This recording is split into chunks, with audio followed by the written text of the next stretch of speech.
Chaque jour, Charles et Carole vous présentent la leçon de l'école du sabbat.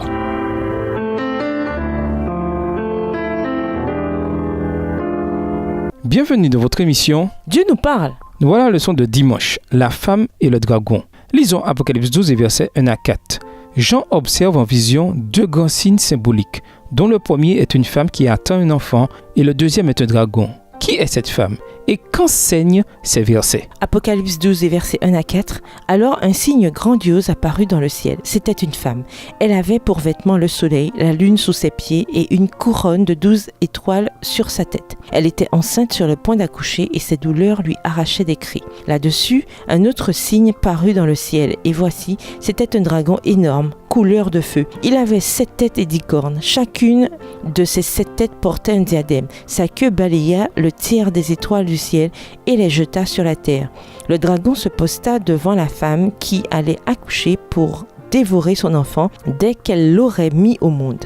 Dans la Bible, la femme est un symbole du peuple de Dieu. 2 Corinthiens 11, verset 2. Une femme chaste pour les croyants fidèles, tandis qu'une prostituée représente les chrétiens apostats. La femme d'Apocalypse 12 symbolise d'abord à qui le Messie est venu. Apocalypse 12 et versets 1 à 5. Au verset 13 à 17, elle représente la véritable Église qui donne naissance au reste. Cette femme est décrite comme revêtue du soleil, ayant la lune sous ses pieds. Dans la Bible, le soleil représente la gloire du caractère de Christ et sa justice. Malachie 4, verset 2.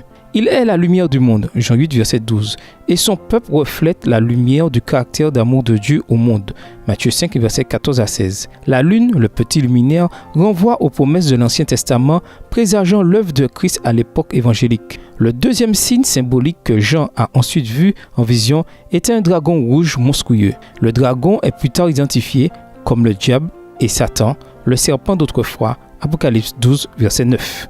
Le texte dit que sa queue entraîna sur terre un tiers des étoiles du ciel.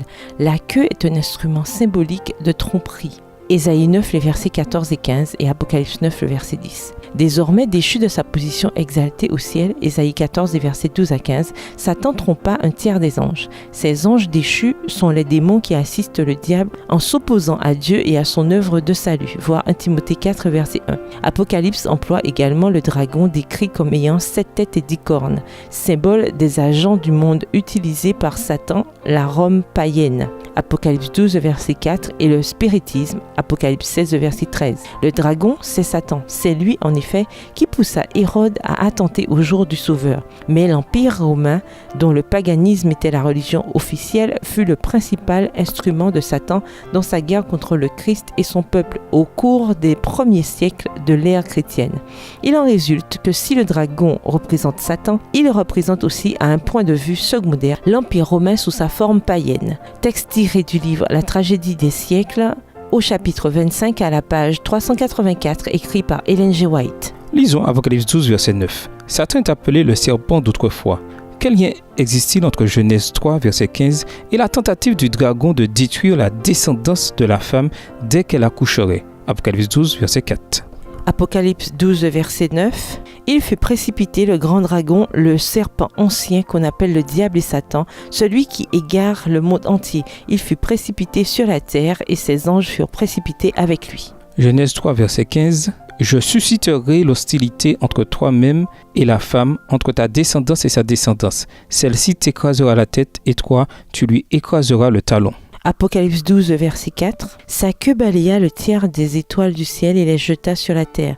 Le dragon se posta devant la femme qui allait accoucher pour dévorer son enfant dès qu'elle l'aurait mis au monde. Depuis le début, Satan attendait le Messie, cet enfant qui devait naître, afin de le détruire. Quand le Messie naquit finalement, Satan se servit de la Rome païenne, également symbolisée par le dragon dans Apocalypse 12, verset 4, pour essayer de le détruire.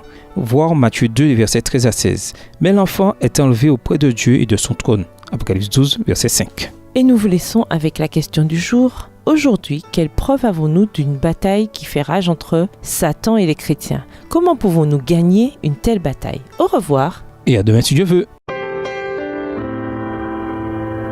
Dieu nous parle. Chaque jour, Charles et Carole vous présentent la leçon de l'école du sabbat.